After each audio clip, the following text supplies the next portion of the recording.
11 फरवरी को उत्तर प्रदेश की जनता की नजरें योगी सरकार के पेश होने वाले बजट पर टिकी होंगी। उत्तर प्रदेश विधानसभा में वित्त मंत्री सुरेश खन्ना 10वां बजट पेश करेंगे। ये बजट कई मायनों में काफी खास होगा। 2027 में होने वाले विधानसभा चुनाव से पहले ये सरकार के दूसरे कार्यकाल का अंतिम पूर्ण बजट है। बताया जा रहा है कि ये यूपी सरकार का अब तक का सबसे बड़ा बजट होगा।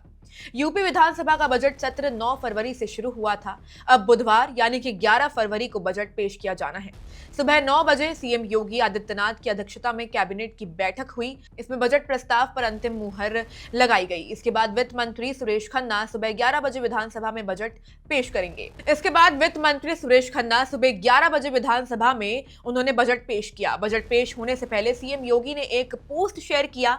इनमें उन्होंने लिखा कि प्रधानमंत्री नरेंद्र मोदी के मार्गदर्शक में नया उत्तर प्रदेश शासन समावेशी विकास और जन कल्याण की नीति के साथ एक सशक्त, आत्मनिर्भर और समृद्ध राज्य के निर्माण की दिशा में निरंतर अग्रसर है। आज उत्तर प्रदेश विधानमंडल में प्रस्तुत वित्त वर्ष 2026-27 का बजट आत्मनिर्भर विकसित उत्तर प्रदेश के संकल्प को नई दिशा, नई ऊर्जा, स्पष्ट नीति दृष्टि और ठोस कार्य योजना प्रदान करेगा। साथ ही $1 ट्रिलियन इकोनॉमी के लक्ष्य की प्राप्ति की दिशा में राज्य की प्रगति को सुनिश्चित करेगा। उन्होंने आगे लिखा कि गरीब के सम्मान, युवा के स्वाभिमान, मातृशक्ति, किसान की समृद्धि को केंद्र में रखकर प्रस्तुत ये बजट विकसित भारत 2047 के निर्माण एवं नए उत्तर प्रदेश के उज्जवल भविष्य का मजबूत आधार बनेगा। माना जा रहा है कि योगी सरकार के इस बजट में महिलाओं से लेकर किसानों, युवाओं के लिए बड़े ऐलान हो सकते हैं।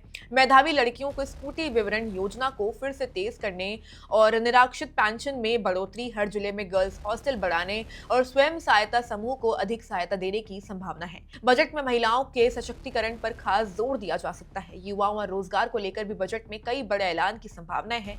नई सरकारी भर्तियां, शिक्षा मंत्रों के मानदेय में बढ़ोतरी और युवा रोजगार से जुड़ी स्कीम पर फोकस किया जा सकता है। साथ ही एमएसएमई और इंडस्ट्री को बढ़ावा देकर जॉब्स क्रिएट करने की दिशा में कदम भी सरकार उठा सकती है। योगी सरकार इस बजट में सड़कें, पुल, मेट्रो, एक्सप्रेसवे और शहरी प्रोजेक्ट के लिए भारी आवंटन की उम्मीद है और पूर्वांचल और बुंदेलखंड जैसे क्षेत्रों में ज्यादा निवेश, नई टाउनशिप और बेहतर कनेक्टिविटी पर विशेष ध्यान दिया जा सकता है। किसानों की आय बढ़ाने, सिंचाई सुविधाएं, कृषि इंफ्रास्ट्रक्चर और समर्थन मूल्य वाली योजनाओं को लेकर भी ऐलान संभव है। सामाजिक पेंशन, आवास और ग्रामीण रोजगार स्कीम को मजबूत भी किया जा सकता है। इसके अलावा स्वास्थ्य और शिक्षा क्षेत्रों में आंतरिक फंडिंग की व्यवस्था भी की जा सकती है। तो बस इस खबर में इतना ही। इस खबर में जैसे ही कुछ अपडेट आती है, जैसे ही यूपी बजट आता है, हम आप तक पहुंचाते रहेंगे। मैं थी आपके साथ वंशिका और आप देख रहे थे one India Hindi.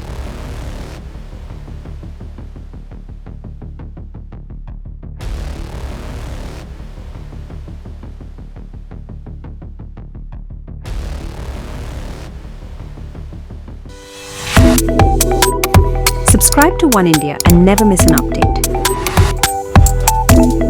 Download the One India app now.